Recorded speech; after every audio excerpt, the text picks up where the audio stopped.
Alors on se retrouve pour la correction de l'exercice 14, dans lequel il s'agit dans un premier temps de représenter un axe qui va de 500 à 650 nanomètres, donc quelque chose qui serait comme ça, où on commencerait vers 500 et on irait jusqu'à 650 nanomètres.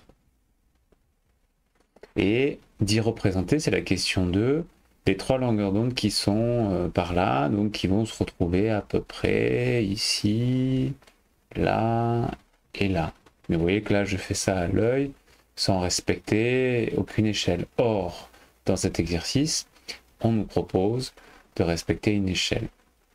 Donc, on va bien sûr construire cet axe bien précisément, disposer le point 500, et puis on aimerait bien placer ce point à 650, donc qui se trouve 150 nanomètres plus loin.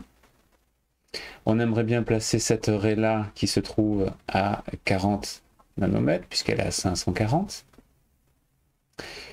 Celui qui est à 585, donc est à 85 nanomètres plus loin que le 500. Et puis celui qui est à 640, c'est-à-dire à 140 nanomètres du point qui nous a servi de référence. Et tout ça, on veut le faire en respectant l'échelle.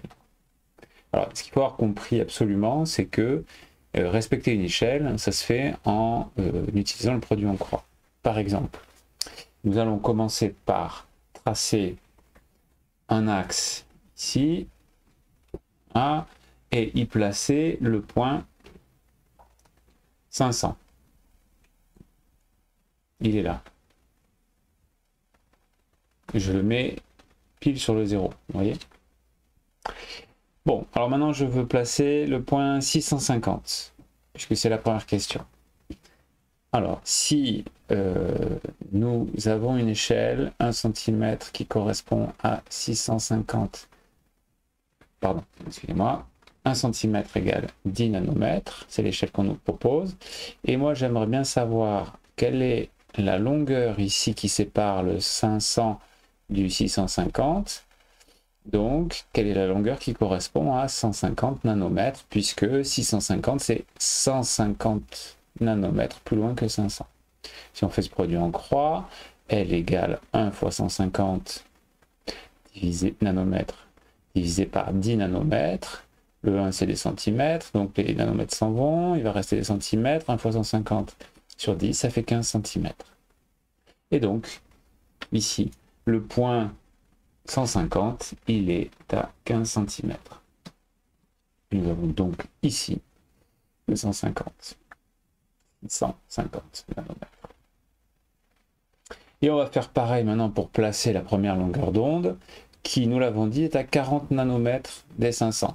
Donc dans notre produit en croix, ce n'est plus 150 qu'on a ici, mais c'est 40.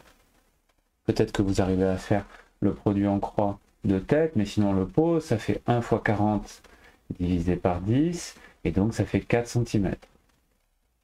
D'accord, donc la longueur d'onde verte, elle est à 4 cm, et comme j'ai la règle ici, je peux la placer. Elle est là.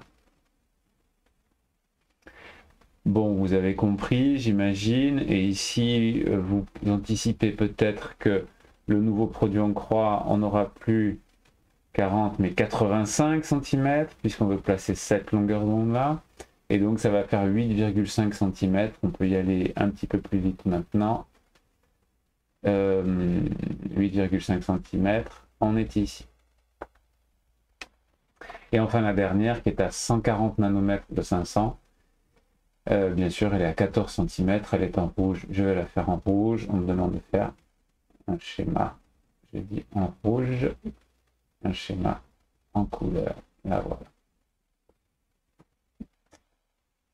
Et nous voilà avec un schéma qui respecte absolument l'échelle qui nous est proposée. C'est un spectre d'émission de raies, on l'a compris, il n'est pas continu, il n'y a pas tout dedans. Et nous avons dessiné ce spectre.